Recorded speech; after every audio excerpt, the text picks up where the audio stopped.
तो मेडिकल की पढ़ाई का उस समय देश में किस तरह का एटमॉस्फेयर था? मेडिकल कॉलेज की आपकी यादें क्या हैं? मेजॉरिटी जो फैकल्टी थी उनके जैसी फैकल्टी अब इस देश में किसी भी जगह किसी भी मेडिकल कॉलेज में नहीं है। मतलब फर्स्ट ईयर सेकेंड ईयर में अच्छे टीचर्स थे। उस समय तो अगर लखनऊ से कोई बेहतर जगह पढ़ने की समझी जाती थी तो सिवाय एम्स के कोई कॉलेज नहीं। कुलभूषण कुंवर, खाली उनका काम पढ़ना और पढ़ाना था। He was ocean of knowledge, समझिए पूरी लाइब्रेरी, मूविंग लाइब्रेरी थी मेडिकल लाइब्रेरी। वो बाहर से भी कोई आता था वो भी उनको झुक के ही सलाम करता था। सफेद आदमी भी जो आता था कि साहब ऐसा हमने फिजिशियन नहीं देखा। आपने सब प्राइवेट प्रैक्टिस करना या किसी अन्य सरकारी हॉस्पिटल में जाके करने की जगह इंडियन आर्मी क्यों चुनी? हमारे खानदान में बहुत पहले से लोग आर्मी में जाते आ रहे हैं, आर्मी की सर्विस करते रहे हैं।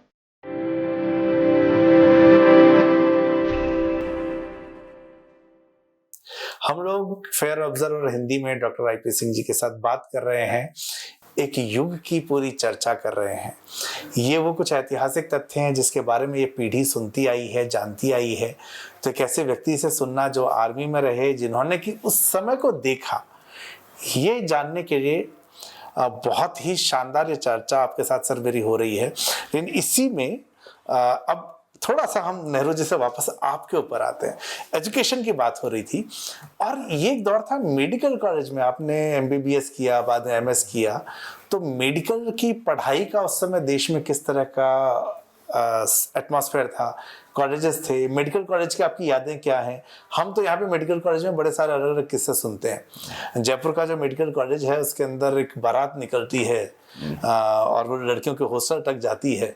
तो उस तरह के उसके किस्से हर साल अखबारों में आते हैं। तो मेडिकल कॉलेज बहुत सारे कारणों से चर्चा में, कभी रैगिंग, कभी अच्छी कुछ बहुत शानदार डॉक्टर निकले।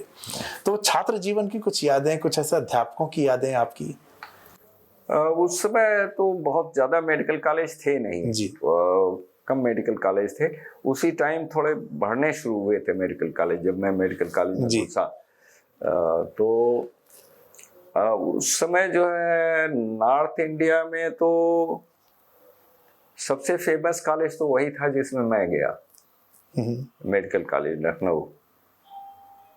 और किस्मत की बात थी कि मैं पहले झटके के बाद मैंने थोड़ा संभल करके, क्योंकि मेरे पिताजी का भी देहांत हो गया था, तो मुझे जो है पढ़ना पड़ा। और पढ़ा के मैं जब ठीक से बैठा तो मैं 3 जगहों पे सेलेक्ट हो गया। 3 ही जगह अप्लाई किया, 3 जगह इम्तहान दिया और तीनों जगह आ गया भगवान की कृपा से। तो मैं लखनऊ पहुंचा।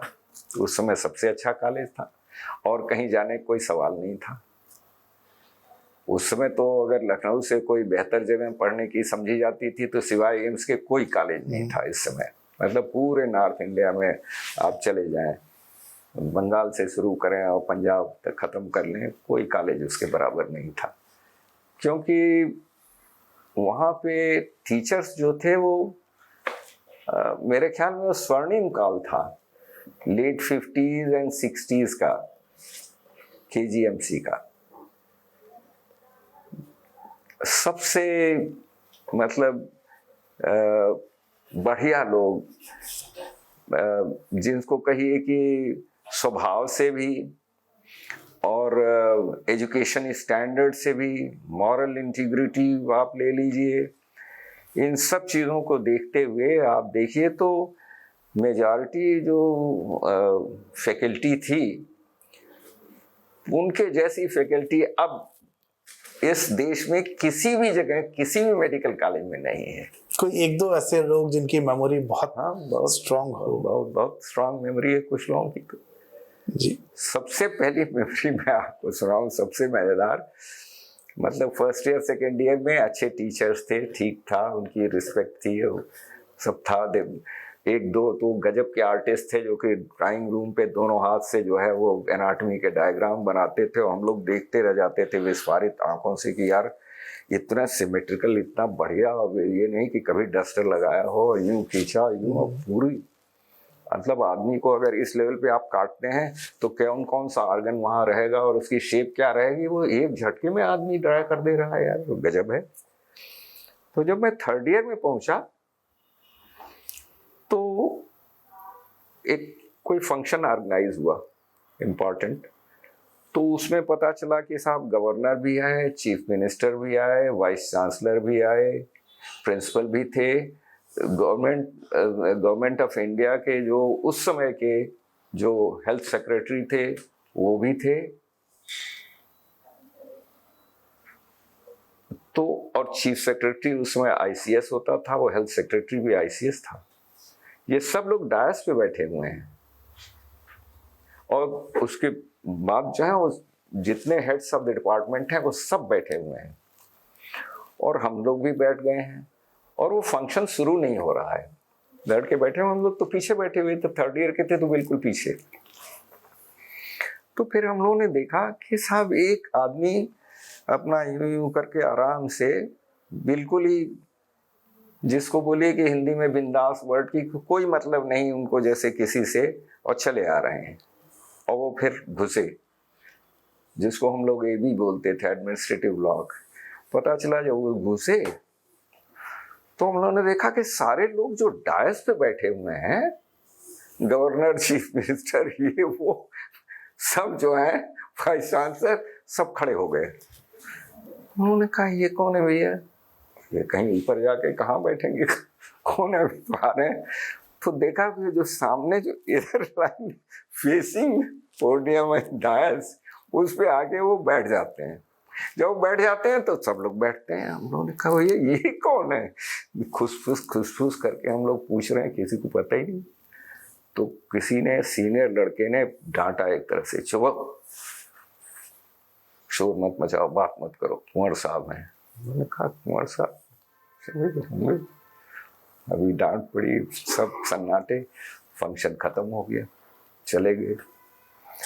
फिर जब वो उठे तो मैंने देखा सब सन्नाटा है, मतलब वो चले गए तब सारी जनता जा रही है। तब हम लोगों की समझ में आया कि भैया ये कोई महान आत्मा है, ये जो है इनको जो है कोई फर्क नहीं पड़ता कौन है कौन नहीं है, और जो भी सोकाल गणमान्य व्यक्ति इस प्रदेश का है वो इनको देख के खड़ा हो जाता है। तो धीरे धीरे पता लगा कि भाई इनका नाम जो है प्रोफेसर केबी कुंवर है, कुलभूषण कुंवर पूरा नाम था। और वो MD medicine, MD pathology, MD pharmacology, LLB. समझ में नहीं आया एलएलबी क्यों, हम लोगों को पता ही नहीं लगा, बहुत दिन बाद पता लगा कि एलएलबी क्यों उन्होंने किया। एलएलबी में भी उनका रिकॉर्ड शायद लखनऊ में था, उस जमाने तक तो था ही जब तक हम लोग थे। इवन इनका केस जो है साइटेड है सुप्रीम कोर्ट में, मेरा लड़का लॉ में है, उसने एक दिन मेरे से पूछा ला करके, जब वो ऑक्सफोर्ड से आ गया था बेलियल कॉलेज से, कि पापा आपके यहाँ कोई कुंवर साहब थे? मैंने कहा तुमको कैसे मालूम? बोला उनका कि वो है केस जो है उसका जो है लोग वो देते हैं एग्जाम्पल कि वो कुंवर साहब। ने कहा अच्छा। अरे तो केस क्या था? केस उनकी बीवी से उनका झगड़ा हो गया था। तो जी।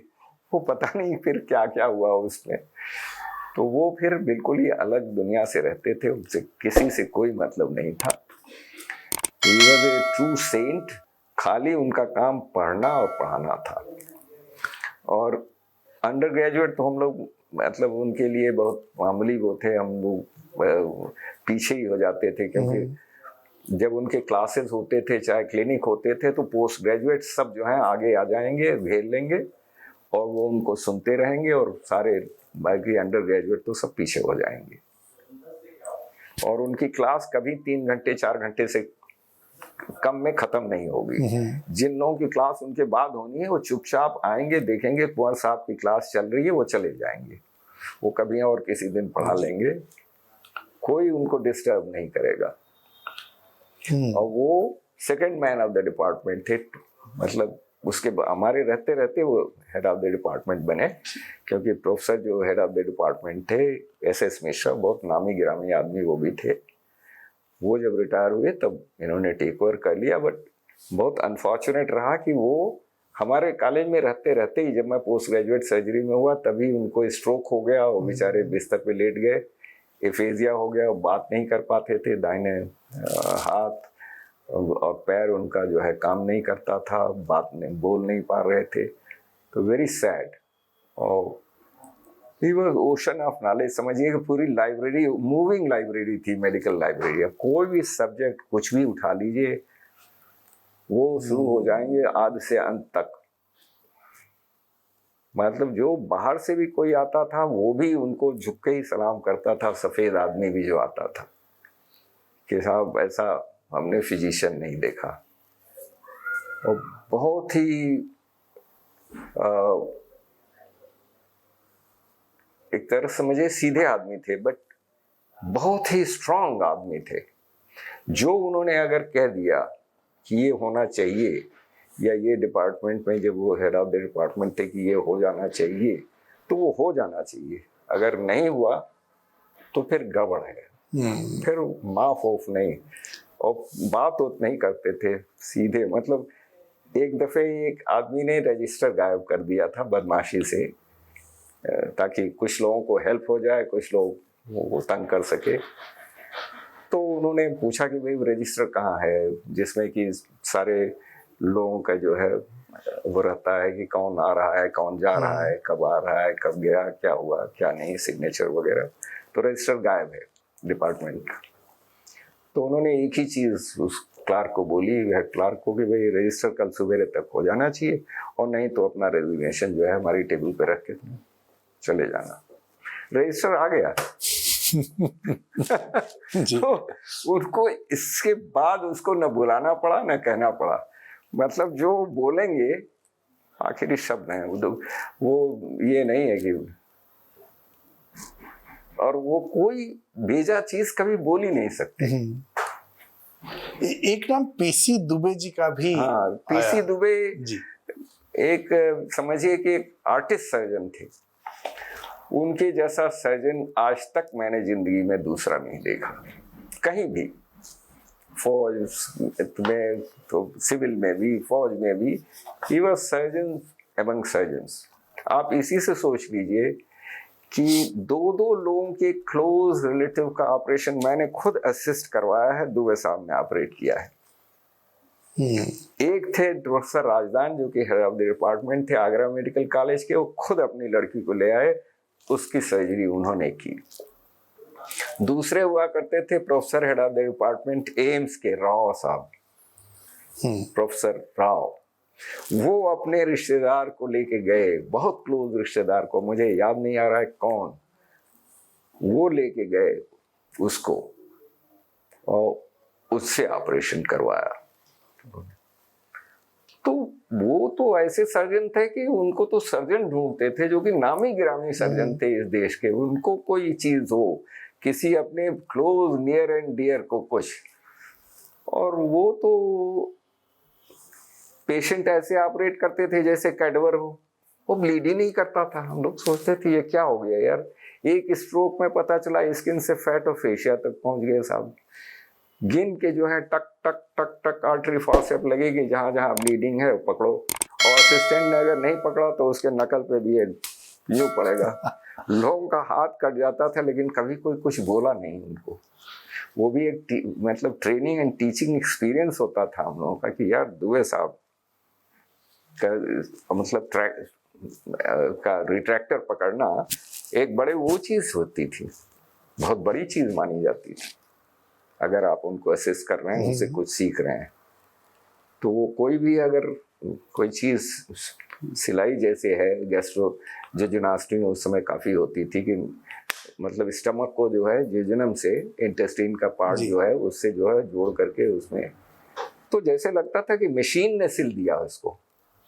कोई मूवमेंट जो है दोबारा जो है वो होता नहीं था, और कोई मूवमेंट गलत भी नहीं होता था, और इक्वी डिस्टेंस जैसे मशीन ने सिल दिया हो। तो वो आर्ट तो आज तक हमने किसी में नहीं देखा। गजब के आर्टिस्ट थे वो। और वैसे ही ब्रिलियंट स्टूडेंट थे अपने जमाने के। He was topper of the batch, और इंग्लैंड में भी जाके उस आदमी ने टॉप किया। आप ये सोचिए कि उसके इंग्लैंड में अपना रेजिडेंसी छोड़ने के बाद, इंडिया में रहने के 30 साल बाद, हमारा 2 बैच जूनियर लड़का लंदन हॉस्पिटल में जाता है, तो वहाँ की जो मैट्रन इन चीफ है वो बोलती है वो यू आर फ्रॉम लखनऊ। वहाँ पे एक प्रकाश दुबे थे, वो हैं? बोला कि हाँ है। तो वो बोलती है कि अरे, मतलब इंग्लिश में बोली वो कि I have yet to see another surgeon like him. वो लड़का मेरे से बोलता है, भगत, कि डॉक्टर साहब मेरा सीना जो है 6 गज चौड़ा हो गया, या ये है, मैं उसका स्टूडेंट हूँ। कि 30 साल बाद भी वहाँ की मैट्रन इन चीफ, लंदन के सबसे अच्छे प्रेस्टिजियस हॉस्पिटल की मैट्रन इन चीफ बोलती है उसके जैसा सर्जन मैंने नहीं देखा। वाह। तो ये ऐसे लोग थे। तो वो पीरियड ही अलग था, वो पीरियड निकल गया। अच्छा, डॉक्टर का प्रोफेशन नोबल प्रोफेशन है, साथ ही साथ ये बहुत हाई पेइंग प्रोफेशन भी है। तो सरकारी डॉक्टर होने के बाद लोग प्रैक्टिस करते थे, लेकिन ये सुविधा जो है आर्मी के डॉक्टर्स के साथ नहीं है। तो आपने सब प्राइवेट प्रैक्टिस करना या किसी अन्य सरकारी हॉस्पिटल में जाके करने की जगह इंडियन आर्मी क्यों चुनी? इंडियन आर्मी कुछ यूं समझ लीजिए कि मतलब हमारे खानदान में बहुत पहले से लोग आर्मी में जाते रहे हैं और आर्मी की सर्विस करते रहे हैं, बेचारे मार्टियर होते रहे हैं। हमारे एक चाचा ही लगते थे, हमको तो उनकी याददाश्त भी नहीं है।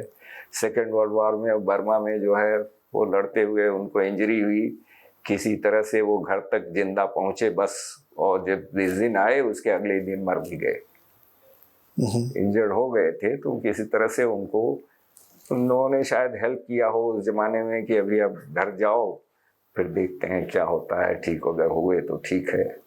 ऑपरेशन वगैरह करा करके थोड़े से जब ठीक हुए तो छोड़ा। तो भगवान जाने किस तरह से वो बर्मा से यहाँ पहुँचे, लेकिन घर तक पहुँच गए थे, और जिस दिन पहुँचे उसके अगले दिन खत्म हो गए। तो सेकंड वर्ल्ड वॉर वहाँ शुरू होता है। फिर गदर के जमाने से मैं सुनता हूँ, हमारे नाना के जो ग्रैंडफादर थे उनको अंग्रेजों ने कैनन के सामने बांध करके ब्लास्ट ऑफ कर दिया था, क्योंकि उन्होंने 1857 के गदर में हिस्सा लिया था।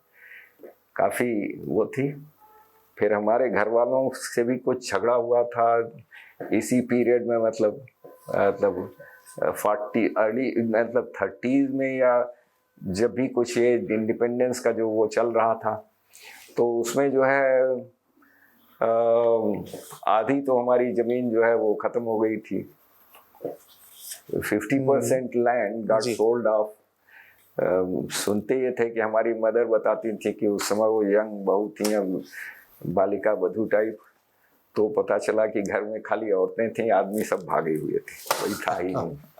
तो घर में ये माहौल रहा है, तो ये चीज रही। लोग जो है फौज में जाते आते रहे। राजनारायण का नाम आपने सुना होगा, हेल्थ मिनिस्टर भी रह चुके हैं। आपको जान के आश्चर्य होगा कि हमारे चाचा जी और चाचा जी बेचारे हमारे भागे भागे घूमे, मतलब सगे चाचा नहीं, चचेरे चाचा। 1 साल तक वो घर से भागे रहे इनकी करतूत से। ये ऐसे ही आदमी था। वो मेडिकल कॉलेज, इंजीनियरिंग कॉलेज के स्टूडेंट थे, BHU में, मैकेनिकल इंजीनियरिंग। ये हम राजनारायण जी की बात कर रहे हैं। मैं जो अपने चाचा जी वो तो उस समय इंस्ट्रूमेंट्स पे स्टूडेंट्स के नाम लिख दिए जाते थे, उनको आपको दिए जाते थे कि आप इससे काम वाम करेंगे। तो ये लेके उनका इंस्ट्रूमेंट चला गया। राजनारायण आया, उनका जो रूममेट था लड़का, उसका कुछ जान पहचान ये था, लेके चला गया और इसने जा करके फिश प्लेट खोलने लगा मुगल सराय के पास, और फिर भाग गया ये। छोड़ छाड़ के इंस्ट्रूमेंट पुलिस वालों ने दौड़ाया, पता लग गया होगा पुलिस वालों को, पुलिस वाले आए तो छोड़ छाड़ के इंस्ट्रूमेंट भाग गया। तो ये तो बच गया, हमारे चाचा जी बेचारे फंस गए क्योंकि उस पर नाम उनका लिखा हुआ था। बेचारे इंजीनियरिंग स्टडी छूट गई, दुर्गत हो गई बेचारे की। इसने ओन अप नहीं किया और उन्होंने भी इसका नाम नहीं बताया। अब आप सोचिए कि मतलब एक तरह से हमारे चाचा जी की सेक्रीफाइस उससे ज्यादा बड़ी हो जाती है जी। कि अगर वो बता देते तो ये पकड़ के जहां भी था ले जाया जाता। लेकिन उन्होंने कहा नहीं। तो उस तरह का कुछ वो था, बैकग्राउंड था। फिर मेरे पिताजी की डेथ हो चुकी थी, मेरे भाई खुद फौज में चले गए थे और स्टेट लेवल की सर्विस में करना नहीं चाहता था। मेडिकल कॉलेज में इमीडिएट ओपनिंग थी नहीं, ये था कि 1-2 साल में वेट करूं, कुछ करूं। तो मुझे बहुत शर्म लगी कि मैं हाई स्कूल के बाद ही अपने भाई साहब के ऊपर आश्रित था। और मेरे ब्रदर ने मतलब उस समय जो है बहुत कष्ट हमारी फैमिली ने देखा था। हमारे फादर की डेथ हो गई थी प्रीमेच्योर, उनके छोटे भाई की भी डेथ हो गई थी प्रीमेच्योर। और वो जो मेरे पिताजी के छोटे भाई थे वो इलाहाबाद से पढ़े हुए थे और उसके बाद वो कैम्ब्रिज से उन्होंने पीएचडी किया था pre second world war genetics में। और शायद हिंदुस्तान के पहले या दूसरे जेनेटिक साइंटिस्ट हों। वो हिंदुस्तान लौट आए थे हमारे, और न हमारे पिताजी ने न हमारे चाचा जी ने एक ईंट रखी अपनी ज़िंदगी में, अपने बच्चों को पढ़ाते ही रह गए। उस ज़माने में भी पैसा ज़्यादा नहीं था। अगर आप किसी ऐसे डिपार्टमेंट में नौकरी नहीं करते हैं या घूस नहीं खाते हैं तो उस ज़माने में भी आपको जो है ज़्यादा पैसा नहीं मिलता था कि आप इधर उधर खर्च करें या वो करें। तो उस हिसाब से कुछ पैसा वैसा रह नहीं गया था। बाकी जमीन जायदाद खत्म हो गई थी, जमींदारी अबालिशन हो गया था। हमारे पूर्वज जो थे वो कुछ ज़्यादा ही बेवकूफ़ थे, मैं कहूँगा कि उनको मालूम था या नहीं मालूम था कि जमींदारी खत्म हो रही है, कुछ भी नहीं बचेगा, लेकिन फिर भी उन लोगों ने अपनी ज़मीनें दूसरों को ही दे रखी थी जो कि जोतते बोते थे, वही काम करते थे। एक गांव अहिरों का था, एक गांव कोयरियों का था, एक गांव और उनका था लोहार, सोनार, कुहार, ये सब ये करके ये था कि करीब 13-14 गांव में जमीन थी और 3-4 गांव तो पूरे पूरे ही हमारे थे। लेकिन उन गांव में 1 बीघा जमीन भी हम लोगों के हाथ में डायरेक्ट नहीं थी। कोई हल उल नहीं चलाता था जी, कोई कुछ ये सब नहीं करता था। कोई घोड़ा चला रहा है, दौड़ा रहा है, कोई अपना कुछ कर रहा है, यही कर रहा है। ये सब जो है अपना आराम से लोग खा पी रहे थे, घूम रहे थे और सोचते थे कि जिंदगी ऐसे ही चल जाएगी और किसी की जरूरत नहीं। लठैत पटैत सब जो है पाले हुए थे और उन्हीं से काम इनका चलता रहा था। और ये था कि ग्रैंडफादर को शायद हमारे एजुकेशन की वैल्यू मालूम थी, तो उन्होंने अपने लड़कों को जरूर पढ़ाया और उन्होंने उनको कहा कि जी कुछ नौकरी भी कर लो अगर चाहो तो ये लोग सर्विस में भी घुस गए। ऐसे ही था। तो पैसा नहीं था और न उस तरह की ज़मीन थी कि हम लेविश लाइफ लीड कर सकें। और गांव से नाता था भी और नहीं भी था। सिर्फ जो है हम लोग गर्मी की छुट्टी बिताने गांव जाते थे। सब जितने कजिन थे हमारे, ब्रदर सिस्टर, सब हम लोग गांव में अपने घर पे ही रहते थे और गर्मी की छुट्टी 2 महीने, और उसके बाद सब जो है वापस अपना कोई हॉस्टल में गया, कोई जो है अपने माँ बाप के साथ ही, जो छोटा है वो माँ बाप, बाकी लोग अपना इंस्टीट्यूशंस में इधर उधर। तो ये था। उसमें मेरे सबसे बड़े भाई अमेरिका चले गए थे नहीं, हम लोग 4 भाई थे। तो सबसे बड़े ब्रदर जो हैं वो अमेरिका चले गए थे। वो उस समय वहाँ पे असिस्टेंट प्रोफेसर हो गए थे टेक्सास यूनिवर्सिटी में पीएचडी के बाद। और नेक्स्ट जो थे वो जो है मेडिसिन में थे, वो उस समय एमएस कर रहे थे। और तीसरे जो थे इंजीनियर हो गए थे, वो जो अभी साइंस कॉलेज बैंगलोर है वहाँ जो है पहुँच गए थे इंजीनियरिंग के बाद। और ये सब लोग जो हैं अभी फॉर्मेटिव स्टेज में ही थे और सब जो है वो कोई जो है स्कॉलरशिप पे था, कोई किसी चीज़ पे था। तो नोबडी वाज अर्निंग इस तरह का पैसा। बस ये था कि हाँ आपका काम चल रहा है, आप आराम से खा पी रहे हैं, लेकिन आप एक तरह से स्टूडेंट वाली लाइफ में ही सब लोग थे। सिवाय सबसे बड़े ब्रदर के, वो अमेरिका में थे। तो कोई था ही नहीं। वो तो अब मैं इतने दिन तक अपने सेकंड ब्रदर के ऊपर एक तरह से पैरासाइट था, तो मेरे पास कोई ऑप्शन नहीं था। तो मैंने यही वो किया। हालांकि उस समय जो हमारे प्रोफेसर हेड डिपार्टमेंट थे, मैंने बहुत शर्माते शर्माते उनसे जाके आखिरी दिन कि मैं सर जा रहा हूँ, अब फौज ज्वाइन करूँगा। और वो उस समय गाड़ी पे बैठने वाले थे, एयरपोर्ट जा रहे थे इंटरव्यू लेने। और प्रोफेसर आत्म प्रकाश यहाँ हेड ऑफ द डिपार्टमेंट थे सर्जरी के, उन्हीं का इंटरव्यू था एज प्रोफेसर हेड के लिए। और आरवी सिंह उसमें जो है वो आ रहे थे एज वन ऑफ द जिसको कहिए कि मेंबर्स ऑफ इंटरव्यू बोर्ड। और तो उन्होंने एक ही चीज बोली कि I wish you would have told me earlier, we would have thought something better for you. लेकिन फिर मैंने सोचा बेटर क्या, मैं तो मेरी तो मतलब 4 महीने के बाद चीफ रेजिडेंसी भी खत्म हो जाएगी, मेरे पास तो कुछ है ही नहीं, मैं करूँगा क्या, मैं तो बिना जॉब के हो जाऊँगा। स्टेट में ज्वाइन नहीं करना चाहता। स्टेट का हाल तब भी कोई अच्छा नहीं था, स्टेट मेडिकल का, और मेडिकल कॉलेज में जगह अभी है नहीं। तो मतलब क्या, पता नहीं पूल अफसर वगैरह उस समय की शुरुआत थी, मिले न मिले क्या हो। तो फौज की नौकरी, फौज हमको बुला रही है। मैं 2 दफे ऑलरेडी फौज में सेलेक्ट हो चुका था और नहीं ज्वाइन किया था। मैं जाऊं, सेलेक्ट हो जाऊं और उसके बाद ना जाऊं। तो जब ये तो तीसरा दफे था, तो जब मैं गया था इंटरव्यू के लिए, तब उन सबों ने यही पूछा कि भाई तुम 2 दफे सेलेक्ट हो चुके हो, आते हो नहीं, ज्वाइन नहीं करते हो। उसके बाद तो मैंने बोला कि सर नहीं, मैं आऊँगा, लेकिन अब मैं क्वालिफाइड सर्जन हूँ, तो एज सर्जन ही आऊँगा। तो मुझे बाहर बिठा दिया गया। तो बाकी जो लड़के इंटरव्यू के लिए आए थे सब वो पूछने लगे कि भाई इंटरव्यू एक तरह से बंद हो गया है, अभी कोई इंटरव्यू भी नहीं हो रहा है, तुमको क्यों बैठा दिया गया है, तुम वापस यहीं आके बैठ गए हो। हमने कहा भाई मुझे नहीं मालूम, मुझे कुछ नहीं मालूम क्यों कहा गया मेरे को कि जाके वापस बैठो। फिर 10 मिनट के बाद फिर मेरे को फिर बुलाया उन्होंने। तो फिर उन्होंने कहा अच्छा हम एग्री करते हैं, बट विल यू ज्वाइन। हमने कहा if you give me I mean the grade of a surgeon and give in writing that I'll join as surgeon, तो मैं ज्वाइन करूंगा, लेकिन एज मैं GDM में नहीं ज्वाइन करता फौज। तो an exception was made for me and I was inducted into the army as surgeon from day 1। तो ये प्लास्टिक सर्जरी वाला आपने फिर बाद में डिग्री ली है?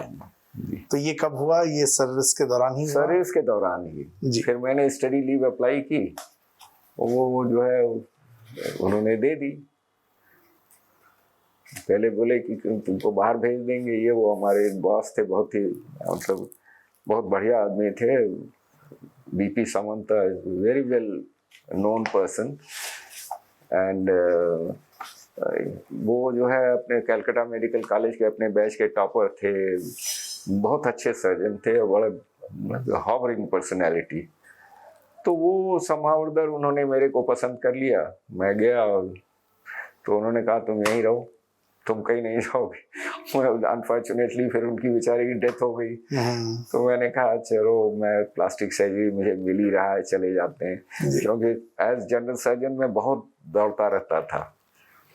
As a young surgeon I was, मतलब मेरे को एक जगह रहने को जल्दी मिलता ही नहीं था। जहाँ कोई सर्जन भी बीमार हुआ तो कोई और कुछ चीज़ हुई तो कोई कैलेमिटी हो गई तो मेरे को भेज देते थे लोग। तो यहाँ मैं दर्शकों को बताऊं कि 90 डेज जो मैं सर से समझ पाया था, 90 डेज एक जगह पे रहने पर ACR में एंट्री होती है। तो सर की बहुत जगह पे ACR में एंट्री ही इसलिए नहीं हुई, 2 अस्पतालों में नहीं हुई, 2 अस्पतालों में ऐसी एंट्री नहीं हुई क्योंकि 90 डेज आप वहाँ रुक ही नहीं पाए, रिक्वायरमेंट है, आपको मूव कर दिया गया। तो आर्मी हेडक्वार्टर ने बल्कि चिट्ठी लिखी, हमारा तो break in service during service हो गया। उन्होंने कहा कि इसका तो ब्रेक इन सर्विस, ये यहाँ टेम्पररी ड्यूटी गया था तो खाली 4 हफ्ते के लिए गया था, यहाँ ये 3 महीने कैसे रहा। तो BP सामंता ने उसका जवाब दिया कि हमने रोक रखा था। नहीं, ये नदारत नहीं था, ये यहीं पे था और यही काम कर रहा था और मैंने ही रोक रखा था, मैंने ही मूवमेंट ऑर्डर फाड़ के फेंक दिया। और उस जमाने में ऐसे ऐसे लोग होते थे कि ये बोल्ड स्टेप लेते थे कि आर्मी हेडक्वार्टर कहीं कुछ लिख रहा है और आपका बॉस जो है वो बहुत स्ट्रांग आदमी है, वो बोलता है कि नहीं ये लड़का मुझे पसंद है, ये अच्छा वर्कर है, is a good surgeon, I want him here, और किस्सा खत्म। बस तो इस तरह के ड्रामे चलते रहे initial part of the career में। तो उसमें तो है मतलब अब मेरे को कोई तकलीफ नहीं थी, लेकिन वाइफ और बच्चों के लिए बहुत तकलीफ थी, क्योंकि बच्चा ये बहुत छोटा था और मेरी वाइफ भी यंग थी। तो अक्सर ही पता चलता था कि मैं हफ्ते भर के लिए पहुंचा और 1 महीने के लिए मैं गायब हूँ, या 10 दिन के लिए मैं पहुंचा, 2 महीने के लिए मैं गायब हूँ। और पता चला इस कंट्री से जैसे दूसरे कंट्री चले जा रहे हैं, चले हैं इलाहाबाद में और चले जा रहे हैं टेम्पररी ड्यूटी मऊ, कहीं कहीं कहीं पता चला उड़ीसा तक पहुंचा दिए गए कि साहब वहाँ देख के आओ, वहाँ सर्जन ही बीमार हो गया है, सर्जन को ये टांग टूट गई है। तो मुझे हंसी आती थी, भैया आसपास भी तो सर्जन है। तो ऐसी परिस्थिति रही। तो उसमें फिर हमने कहा जो चीज सबसे आसान है वो लो। आपने सामंतो जी के बोल्ड स्टेप की बात की, लेकिन अब बोल्ड स्टेप से हम यहाँ से बाहर निकले। 70 का जो दशक था, ये दशक बहुत सारे बोल्ड स्टेप का था। आपने नौकरी ज्वाइन की, उसके अगले साल ही बांग्लादेश वॉर होता है।